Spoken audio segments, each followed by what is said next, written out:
के दर्द हो रहे हैं। नमस्कार, स्वागत आहे आपल्या सगळ्यांचं त्या भारत मातेच्या देशात, जिथे प्रत्येक राष्ट्रांनी वचनं देतोच, पण करत काहीच नाही।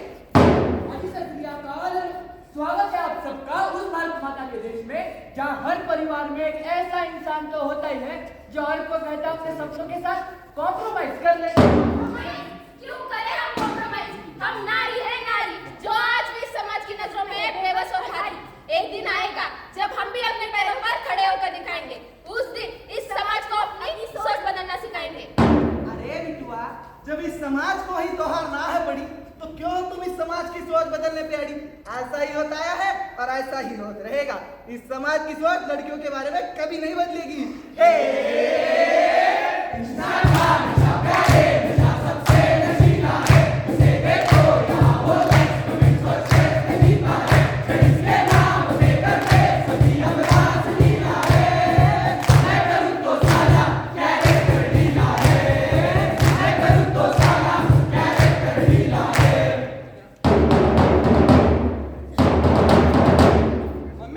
मम्मी मुझे पैसे चाहिए।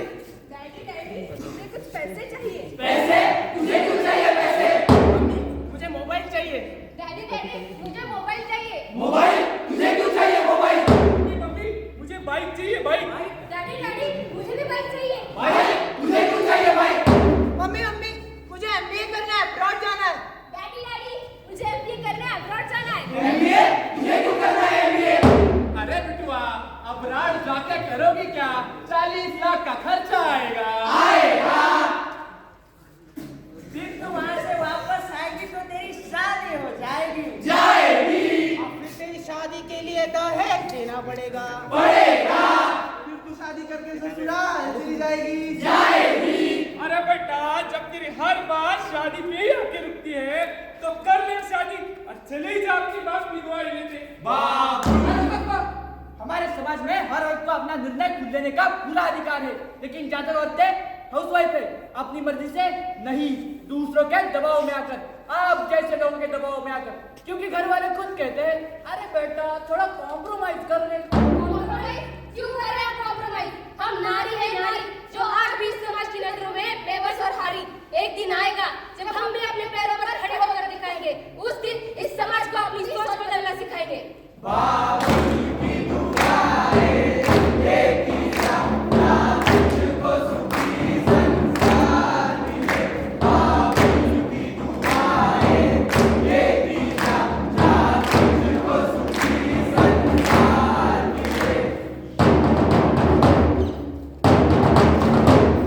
अरे मनहूस, तुझे मेरे ही घर में पैदा होना था।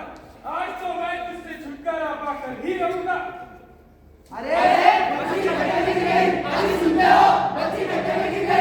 नमस्कार, मैं हूं अंजलि और आप सब देख रहे हैं कयामत से कयामत तक की। अभी अभी खबर की है कि एक बच्ची गड्ढे में गिर गई। तो चलिए आज देखते हैं उसके माता पिता का कैसा। हम बहुत खुश हैं, हम बहुत खुश हैं। हमारी बेटी की भी प्यारी, हम की भी प्यारी, हमारा पूरा गांव की भी प्यारा। हम तो बहुत खुश हैं। क्या आप इन सब लोगों को बता सकते हैं कि ये घटना कैसे घटी? अरे वो हमारी बच्ची खेल रही थी, खेलते खेलते गड्ढे में गिर गई। अरे रुको, ये बूढ़ी औरत झूठ बोल रही है। नहीं, हम झूठ नहीं बोल रहे। इस देश में कितने सारे गड्ढे, और हाँ, सरकार को हर एक गड्ढे का हिसाब देना पड़ेगा। और इसी के साथ सरकार ने अपने बचाव में बच्ची के भविष्य के लिए 2 लाख रुपए देने का ऐलान किया है। अरे वाह, ये तो बहुत ही अच्छी खबर सुनने में आई है। 2 लाख रुपए, 2 लाख रुपए। क्या आप इन लोगों को बता सकते हैं कि 2 लाख रुपए का आप करेंगे क्या? हम इन पैसों की खेती-बाड़ी में इस्तेमाल करेंगे। क्या खेती-बाड़ी में इस्तेमाल करेंगे? अरे बच्ची के भविष्य के लिए दिए गए पैसों का अगर आप खेती में इस्तेमाल करेंगे तो फिर बच्ची के भविष्य का क्या?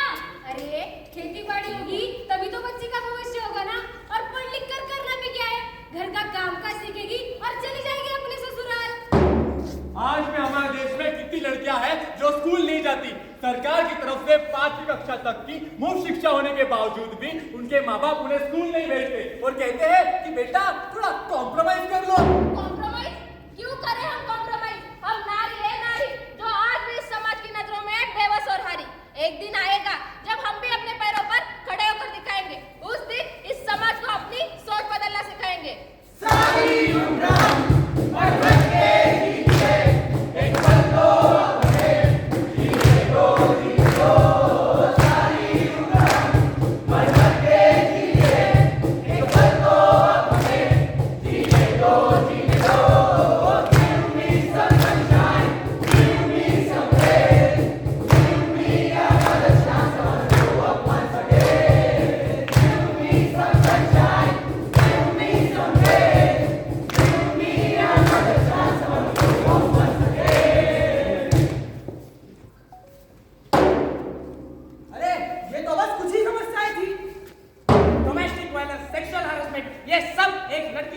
अपने जीने नहीं देते। और अगर तब भी हमने कॉम्प्रोमाइज किया होता तो आज भी हम किसी अमीर के जूते साफ कर रहे होते।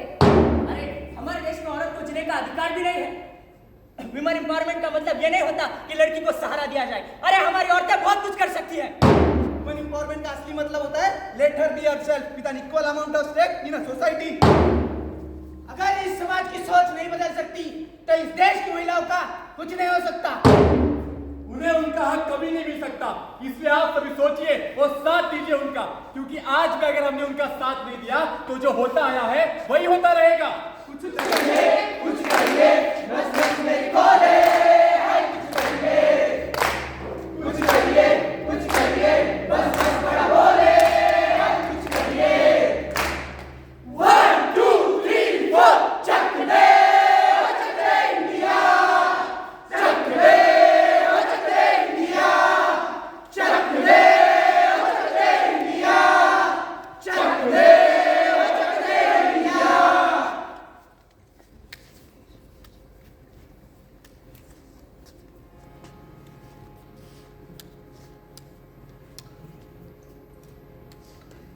यूं तो बस एक शोर है कि मेरा ख्याल आता है। यूं तो बस एक शोर है कि मेरा ख्याल आता है। चीखती चिल्लाती इन गलियों में बस यही सवाल आता है।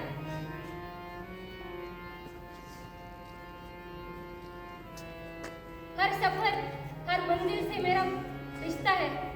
हर सफर और हर मंजिल से मेरा रिश्ता है। न्याय के अधीन मेरा बदन आता है। इन सवालों से अब मैं थक चुकी हूँ। खुद के ही अंदर में टूट गई हूँ। बेटी बचाओ बेटी पढ़ाओ क्या बस एक सपना था? बेटी बचाओ बेटी पढ़ाओ क्या बस एक सपना था? झांक के देखो अपने गिरेबान में। मैंने आज भी अखबार में खुद को पाया है। तुम सहते रहना आजादी को लेकर, मैं खुद को तरसती रहूंगी। तुम सहते रहना आजादी को लेकर, मैं खुद को तरसती रहूंगी। इस देश में कुछ भी नहीं रहा, मैं तो बस इंसाफ मांग रही हूँ। कुछ नहीं तो बस सम्मान ही दे दीजिए।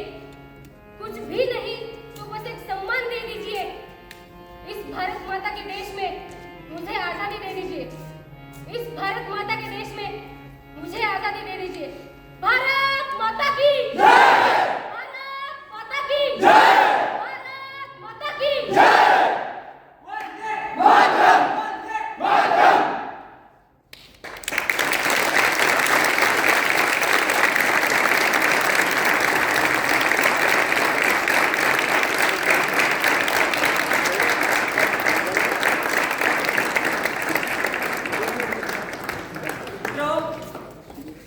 जानेवारी 2025 या दिवशी आज आम्ही हे पथनाट्य आपल्या समोर सादर केले।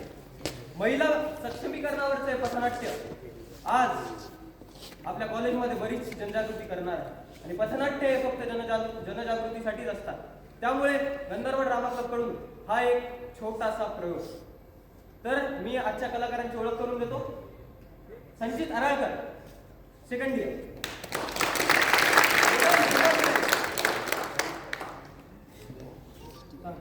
अपूर्व Purve first year. Samiyan Guru mechanical third year. Pradyumna Dhudse ENTC third year. Mohan Londhe first year mechanical. Sunita Phule third year EXTC। Shravani Ashokrao Kandare second year instrumentation. Akash Bhagat mechanical first year. Nikoli Namdev mechanical first year. Third year electrical. Tanmay Khalikar second year EXTC। Aditya Pundetkar mechanical first year. First year production. आणि मी Yuvraj Kausadikar third year instrumentation. आपल्या सर्वांना मनापासून आभार मानतो।